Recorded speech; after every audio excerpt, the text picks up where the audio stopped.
Сәлем достар, Рухани Storytelling каналына қош келдіңіздер. Айуа жемісі неге құп-құрғақ?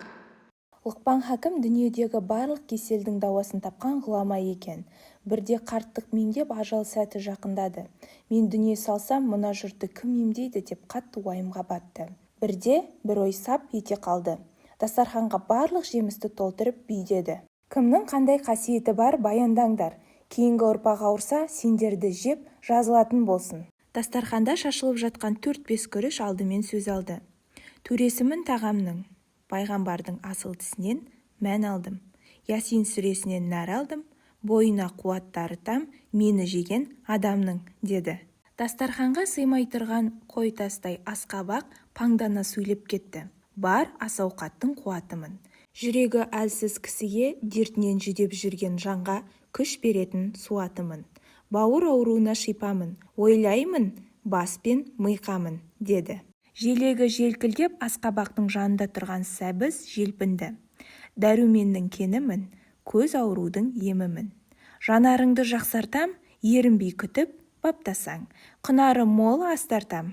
Шырыным бар, балдәмді, ой зейінің артады, деді. Қабат-қабат тон киген, тұрқы алып дөң киген 40 қабат та қарап тұрмады. Жағаласып сөз алды. Әрбір тоным пайдалы, сансыз шипа сайлады. Жеген сайын жасарар, қарттық менен қашар ал. Қайнатсаң егер 40-да, барлық жанға ас адал, деді. Сәукелесі селкілдеп ащы пияз жұлқынып алға шықты. Аласағана бойым бар, 9 қабат тоным бар. Азықпын мына елге, менде ғой шипада емде. Қабығымды аршығанда көзіңе жас үйіреді, тұмау мен жөтел жолай алмай күйінеді, деді. Бүртік-бүртіктігі бар қисық бұтақтай, түрі бар қияр да қалыспады. Ол да Хәкімнің қолына табыстады. Мені жесең шаршағаның басылар, тамаққа деген тәбетің ашылар. Тәніңдегі бүкіл дертіңді қашырар, қабығым теріңді тазартады, сөлім тәніңді ағартады, деді. Кезек қаны бойына сыймай кепсініп тұрған қызылшаға келді. Мені жегеннің бірден қаны көбейеді. Саулығыңды күшейтіп шаттыққа бөлейді. Қант қызылшасынан бал шекер жинайды. Тәттінің түр-түрін жасап баршаға сыйлайды. Бауырмен бүйрекке ем боламын, ерінбей егіп, күтіп баптасаң жөн боламын, деді. Қазандай қара қауын да дөңгелеп кеп бүйдеді. Хауананың мирасымын, қарбыздың қоңсы сыйласымын, балалардың сыйласымын, дәмім тіл үйіреді, жеген жан сүйінеді. Пайғамбардың қолының табы қалған, қауын егіп күтіп баптаған адамның бағы жанған. Қауынмен таласып ортаға қарбыз шықты. Соңынан ешкімді ілестірмей жалғыз шықты. Тәңірім алғаш бу қылған, буды ертіп су қылған. Судан қарбыз тудырған, жүзімді балмен жудырған. Құмды жерді сүйемін, аптапқа әбден күйемін. Бүйректегі кеселден айықтырамын, бақшаға келсең, құшағымды жайып тұрамын, деді. Көкөністер легі біткеннен кейін жеміс-жидектер дастарханға ағылды. Әдеп ибамен кезек алып, бәрі де Лұқпанның алдынан табылды. Бірінші алма шықты домалап, дастарханды жағалап. Құнары мол алмамын, таңдайда қалар балдамым. Жұртқа ырзық береке болу менің арманым. Дастарханның көркімін, бағбанның да сертімін. Мені жеген адамның ізі қалмас дертінің, деді.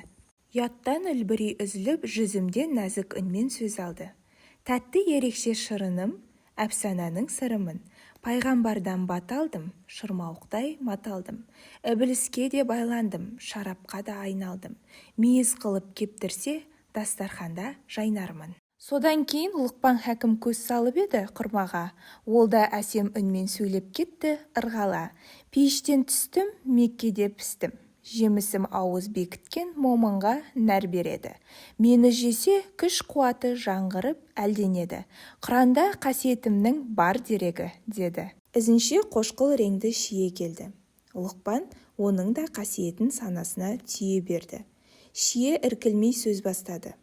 Мен моншақтай шиемін, күннің нұрын сүйемін. Қам беремін адамға, сән беремін ғаламға. Сан шипаға иемін, деді толғана. Кешікпей құлпынайда жетті. Мен қып-қызыл құлпынаймын, бау-бақшада құлпырамын. Барша адамның тәні мен бәденін жақсартып жасартсам деп ұмтыламын. Иісім мұрын жарады, көркімнен әтір тарады. Жөтеліп түшкірген кезде жапырағым емге жарады, деді. Жаңғақта дастархан үстінде шыр айналды. Барлық жеміс енді оған қарай қалды. Сауытым бар қатты, шұбарлау жарғақты. Миың өсіп толығар, күнде жесең жаңғақты. Дәнімнің мол деп пайдасы, көбісі мені таңдапты, деді толғанып. Анар да арайлы жүзбен алға ұмсынды. Жұрттың назары оған ауғанда ұяла қымсынды. Дәндерім пейіштің үнжу маржаны. Адам ата тәңірден алыпты мендей олжаны. Күзде пісіп, құт береке боп жауамын. Өзім мыңда бір дертке дауамын. Сан нәбиден бата алдым. Нарттай жайнап тұрғасың анар болып аталдым, деді. Іле-шала денесін бір басқан, жапырағын кезек-кезек ырғасқан ананас та өзін таныстыруға кірісті. Менің атым ананас, тұрқым қауынмен шамалас. Тәнім ыстықты сүйеді, суық аязды қаламас. Жегенге жеңсік аспын, татпағанға таңсық аспын. Шырыны мол сөлге жолықтырам, жіліктің майын толықтырам, деді. Банан да орақтай иіліп, тәжім етіп сөзге кірісті.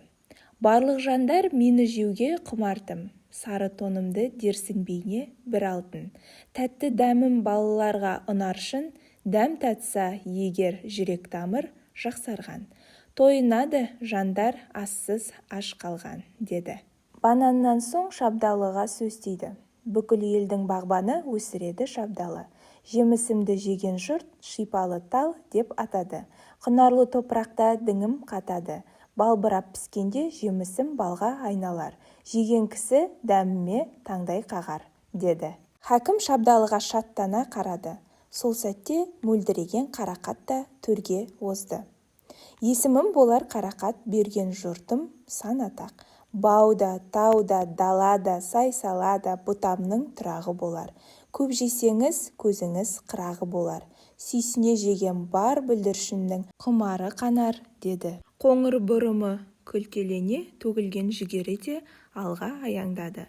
Өзінің қасиетін айтып аянбады. Ортаңызға келді жүгері, Мысыр шәрінің түлегі. Баданамды жегеннің атар қайрат жігері. Собығымда уыз шырым бар. Құртқа шаштай жайылған жонымда ұзын бұрым бар. Менің дағы ұным бар. Пісірсе елеп, нан тәтті. Сәнге бөлеймін алқапты, деп термеледі. Осылайша жеміс-жидек пен көкөністер кезегімен өзінің қасиетін айтып шықты. Тек айуа деген жеміс қана жақ ашпады. Лұқпан, «Әй, сен неғып үндемейсің?» деп сұрады. Айуа, мен жемістің төресімін. Барлық ауруға еммін. Менімен тең кім? Тіпті өзге жеміспен қатар тұрып, қасиетімді салыстыру мен үшін қорлық. Сондықтан сөз сөйлеп жатпаймын, деді паңданып. Хәкім оның тәкаппар мінезін жөн көрмей, айуаны қолына ұстады да сығып қалды. Жемістің барлық сөлі сыртқа ағып кетті.